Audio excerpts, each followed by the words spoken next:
Hi friends, நான் உங்களுக்கு ஒரு குட்டி கதை ஒன்று சொல்ல போகிறேன். கதைன்னு சொல்ல முடியாத ஓரிரு வார்த்தைகள் அனுபவமாக. பிறர்க்கின்னா முற்பகல் செய்யின் தமக்கின்னா பிற்பகல் தாமே வரும். இதில் நிறைய அர்த்தங்கள் இருக்குது. நான் சொல்கிறதும் இதில் அடங்கும். ஒருவர் நம்மள்கிட்ட உதவி என்று கேட்டு வந்தால் இல்லைன்னு சொன்னாலும் பரவாயில்ல, ஆனால் ரொம்ப பேசி அவங்கள அலட்சியப்படுத்தாதீங்க. அது அவங்க இருக்கிற சூழ்நிலைக்கு மன அழுத்தத்தை உருவாக்கும். நாளைக்கு என்ன நடக்குமென்று தெரியாமல் நாம் வாழ்ந்து கொண்டிருக்கோம். எதுவும் நடக்கலாம்.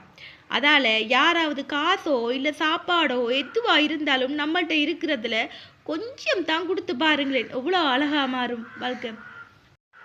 இன்னுமா நான் பொம்மை மாதிரி இருக்கேன்? அவ் முகத்தில் விரியும் புன்னகையை உன் வீட்டு கண்ணாடி முன்னின்று பார், உன் பிம்பம் உணர்த்தும்.